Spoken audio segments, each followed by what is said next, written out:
Hi there, and you're watching Dukascopy TV. I'm Darren McDermott. I have François Oesch, Chief Investment Officer at Bank Heritage, to have a look at the Italian stock market. Welcome today. Thank you.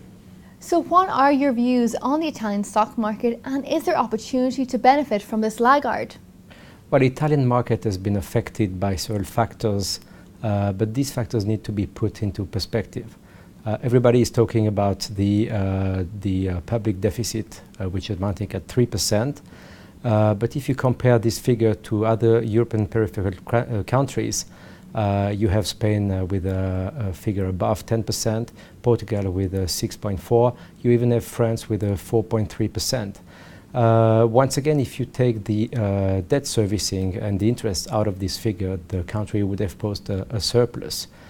Then, for sure, the Italian economy is quite well diversified. The economic fabric is done through well-managed and owned family companies, and the north industrial part of Italy can easily be compared to any core European country.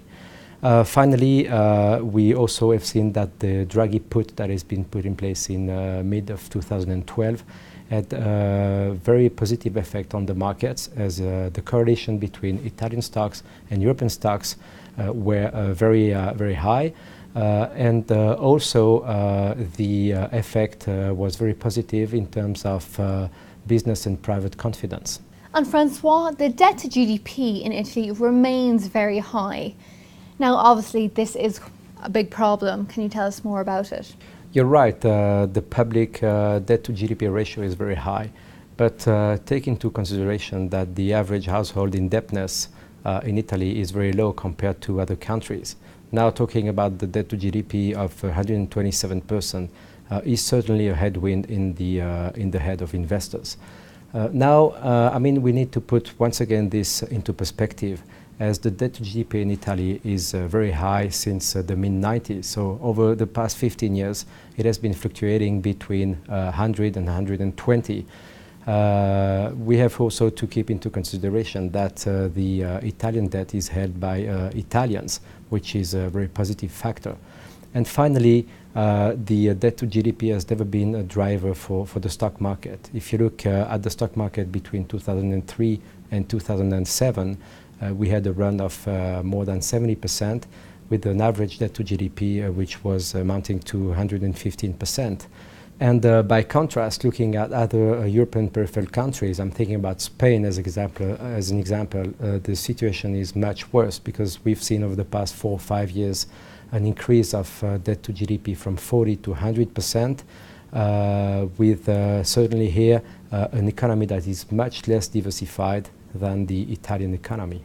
And there has been a lot of negative data out in regards to Italy. So have we seen any signs of recovery? Well, I think the global economic background has been quite badly perceived by investors.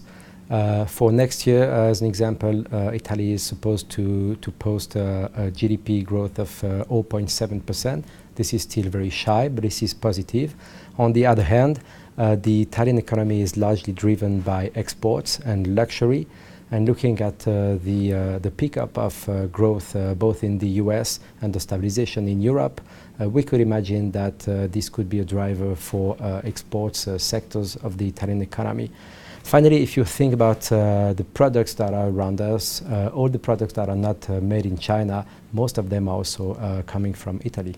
And François, looking at the political situation now, it has been incredibly volatile throughout this entire year. It's always hitting headlines.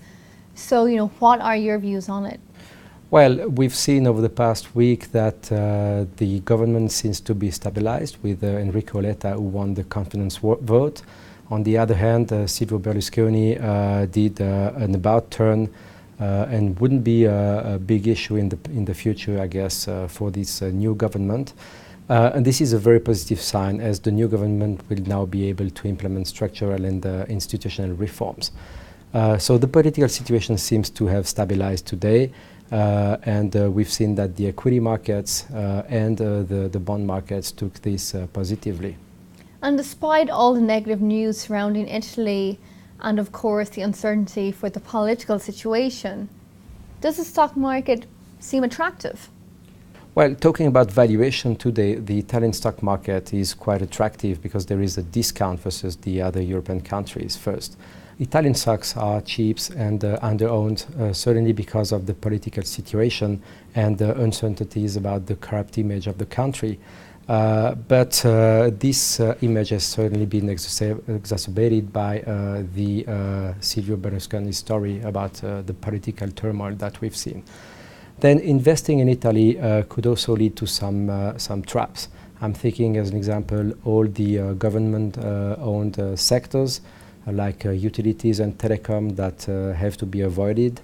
The austerity measures that have been taken by the former government are still waiting on the economic activity, especially on the domestic consumption, and the perverse effects of these implementations will still be in place for the coming future. Then in terms of price to book, the Italian market is very, very cheap. We have a price to book of 0.9, which is much more interesting than the other European countries. We also have to take into consideration that the banking sector, which owns around 30% of the Italian stock market, has a price to book of 0.5, so it is averaging down. In terms of banks, the country and the small and medium companies urgently needs to see the banking industry driving the credit through these companies. And there are some large discounts in the banking prices. We would favor the large banks at that stage, and probably also the exports-linked sectors, both in the luxury sector. We need to know that the Italian economic situation will and the volatility will remain vibrant over the coming month, but there are still some place to play the catch-up between Italian markets and European markets. François, thank you very much for coming in today and sharing your views on this. Thank you.